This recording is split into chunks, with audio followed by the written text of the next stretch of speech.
think that's part of what it does. And another thing that doesn't hurt is the fact that it's in London, which is really one of the most beautiful cities in the world. It's a great city that hasn't changed much in 400 years. You know, there's tons of building. I was over there in 2019, and there's so much building going on all over the place, and they're going up because there's no place to go. You know, it's just real estate is so expensive. So they're going up, and so things are getting higher, and they're building more and more, tall buildings. But all those historical places are there, all those well-known places, Piccadilly Circus, Trafalgar Square, those are all still there. And so there's a timelessness about it. You can see the cabs and the buses are still very much like they are today. So you can't necessarily tell me, without looking at the actors now, that movie was made in 1981. I think that has a lot to do with it. You know how you watch TV and you watch some old episodes of, Hawaii Five-0, or, and you look at the cars. I mean, that's usually the giveaway is, or, hairstyles and, dress and so forth. But right away, the locale will give away what time period you're in. And this movie doesn't. It sort of keeps it, very much in a time warp, being that it has London as a backdrop. And that's about it, I guess. So, if I'm not incorrect, you were not new to London, though. You studied in London. No, that's right. After college, I went to Penn, University of Pennsylvania. Nice. And then I went to Lambda, which is called the London Academy of Music and Dramatic Art, and it's sort of a misnomer because there wasn't a whole lot of music. But what it was a drama school for up-and-coming young actors who wanted to get some professional training, and particularly in the classics, Shakespeare. And also it gave me an opportunity to be living in London as a student and going to the theater. I mean, we went every night, every other night, cheaply, and we also worked in theaters as ushers. My friends were at the National Theater. I was at a place called the Royal Court Theater. So I got to see people like, Laurence Olivier on stage, and John Gielgud, Malcolm McDowell, Alec Guinness, and every big British actor, Alan Bates, Paul Scofield, all these guys who we've all seen in movies, but to see them on stage was just an invaluable experience. And getting to meet some of them, and so that it brought for me, going, they're real people. These guys are like, this is what they do, this is their job. They humanize the whole idea, which was our dream as actors, acting students, to actually see that you can do it, So that was invaluable to me. And living in London, it was so neat. What was cool about, as an actor, I had this American approach because I'm an American guy. And they would say, that's so American. What does that mean? Well, in England, you can just, if you sound it and look it, you can find the inner workings. You can find that. But we're actors, American actors, want to feel it and know about the character before they, this is a very loose difference. But I was completely taken by that, and pointed out to me all the time what was so American about me and my approach. One of my approaches was I took nothing seriously.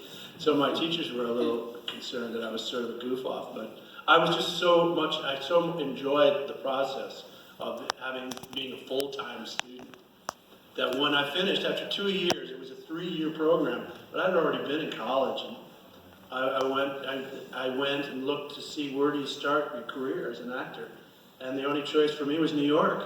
I mean, I grew up in Connecticut, I'd been to New York so many times with my parents and family. I go, I guess I gotta go to the Big Apple and see what that's like. I don't know if you have been to New York to work or to live, or, I mean, it's pretty intimidating. And particularly as an actor, where do you start? And, that's a whole other story, but that's where I started. And in fact, my first job was at the New York Shakespeare Festival downtown. They do all kinds of different, original plays, many of which moved to Broadway and beyond. So this was a production of Hamlet with Sam Waterston as Hamlet. And this cast was going to be done at Lincoln Center, this production, with a cast of 40. And we did an uncut version, 4-hour play, 4 hours. You know what I learned from that play? I learned how to play poker. Because in the green room, while you're waiting forever to, when's Ophelia gonna die? While you're waiting, all of us would be around and learning how to play 7-card stud and so forth. And I remember one of these so I had to, that was my first time I got to join Actors Equity. I'm in the cast. I'm changing costumes. I'm in every army. I'm playing in the player scene. I'm, doing all these other roles. So I'm in the biggest hand of my life, about to win a pot. And the green room door flies open and this guy yells, Naughton! And I see now in these green rooms, they have a box. So you can hear the play that's on stage. So you don't have to be in the wings to hear your cue if you're coming out for whatever. And as I said, I was always running on as a member of an army or something. Well, this particular scene was Ophelia's procession. She's being with these 4 guys in cloaks, black cloaks, pallbearers, carrying her while Hamlet is starting a speech about here she comes. Well, while he's saying that, no one's coming because I'm playing poker in the green room. Well, that didn't sit too well. Now the stage manager's in the back of the house for this particular production, so he's not in the wings going, what the heck's going on? Where the other? And so he can't tell until after the show whatever happened. But it was pretty obvious who was at fault because when we came out with our black cloaks, I was the only one that forgot his black cloak. So there were 3 people in black cloaks and hoods, and 1 guy in a white t-shirt. Trying not to be there. And so that was that happens in live theater, things happen. And I don't even know how we got on that, but to this day, I'm still embarrassed by it. Okay, so if we're embarrassing you, if that's the track we've gone down. That's right. Oh, really? So open it up to questions. Obviously. Yeah, that sounds good. No, you're stuck with me for a minute. Oh, you have another question? I have one more. Okay. So, not everybody knows, but before American Werewolf in London, if I remember correctly, you did have a song that broke the top 40. Well, I did? How How does it go? I don't know. How does it go? Do we have it? Because I thought we did. Doesn't that sound like a cue? Who's heard this song before? Yeah. Come on, I bet nobody? You're gonna have to age yourself now. Come on. Yeah, you've heard it. I'm making it. Okay, this was 1979, 80. Thank you for turning that off.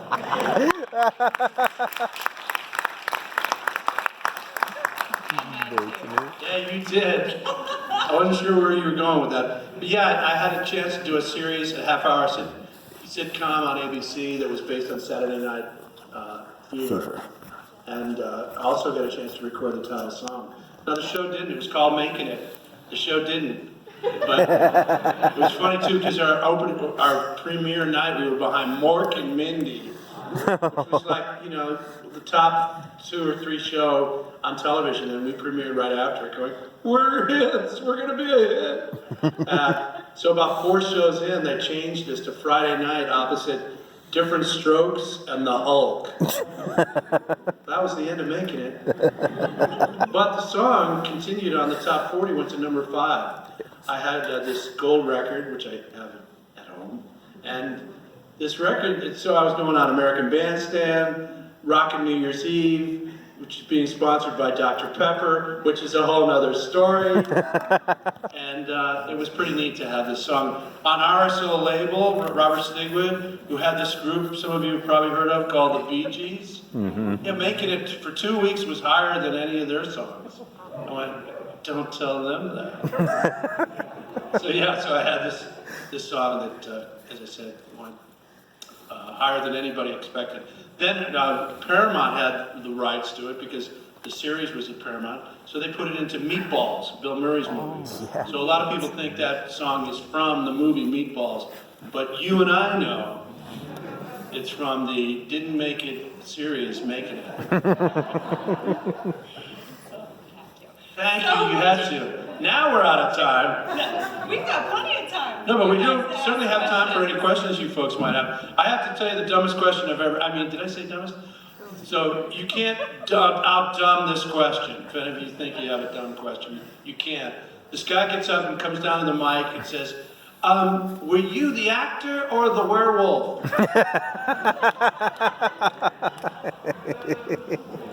I am not lying. And I looked at him and said, sit down. I go, yeah, I'm the werewolf, and they brought me all the way. This was in Australia. So yeah, they flew me down from LA because I was in the wolf suit. Sit down. So if anybody has any questions, feel free. If you don't have to get up to a mic, I'm certain I can hear you. Yeah. Sure. Yeah, go ahead. Thanks for coming to Eerie, PA. I saw this 40 years ago on the big screen in San Diego with some friends in high school. Anyway, I had a little more of a curiosity on the stop motion. You know, how the transformation occurred. I mean, was there like a series of different prosthetics, and they were? Yes, these prosthetics were made by Rick Baker, and the cameras were basically, with the exception of the hair that grows on the back. That was a reverse film where they pull it through and then reverse the film, and now it grows through the skin and becomes. With that, that's really the only film technique used, other than just rolling and watching the makeup do what it was designed to do. Rick's genius really was not just in sculpting and painting blood and so on. These were mechanical devices that actually worked. The hand stretching didn't deform. It was literally a hand where the fingers stretched. It looked exactly like my hand, but at the end of the elbow and this fake hand of arm were lots of tubes, and with air made the hand actually stretch. With the head itself, the snout was a mechanical device which was spring-loaded and on a specific cue would shoot forward and not distort. That's the thing. It just didn't get all weird. It looked exactly like they did it. And then they'd slow down the film so that it wouldn't be just shoot out. But otherwise, there were no film tricks where people talk, about smoke and mirrors or stop motion. No, it was all pretty much techniques built that were filmed, and they performed on cue. So it was Like an audio animatronic without the sound. yeah. Now at the end with Griffin's makeup, and Griffin particularly wasn't that excited about, because this is one of the biggest roles of my life, and every time you see me, I'm more decayed. Sorry, Griffin. And Rick was not too. I'll tell you a quick story about that too. Is Rick was trying to say, read the script. That's your character. So in fact, the first night. But I was going to say, the point I was going to make was that at the end, when we're in the movie theater talking, that's basically a puppet that Rick built with a moving, because he wanted to see the decay to the point where you could see through. There was no more cheek, no more flesh, and now it was just jawbone. So how do you do that on a person? He built a puppet the same size, and then Griffin voiced that character that I was working with. And so pretty amazing stuff. And somebody has that. I forget who got the puppet. But a lot of that stuff doesn't stick around because it's latex, foam, and it just disintegrates. But just going back to Rick tells this story, which I was there that night, but I didn't realize what had happened. When Griffin gets attacked, he's told by Rick, "Look, I only have this head, made, and I've only got like 4 teeth, extras. So go easy when we attack you. Just go easy on the head because this took months to bake, and I don't know what you're going to do." He's going, "Yeah, okay. Well, come action." Griffin just goes berserk in that amazing reaction and practically rips the head off of Rick's arm, which pissed off Rick. So on take 2, Rick says, "Okay, You want to play tough with my creature? Take two, Rick just beat the hell out of him. And that's the one you see in the movie. He's just getting beaten by these teeth. And so he was, Rick played pretty hard.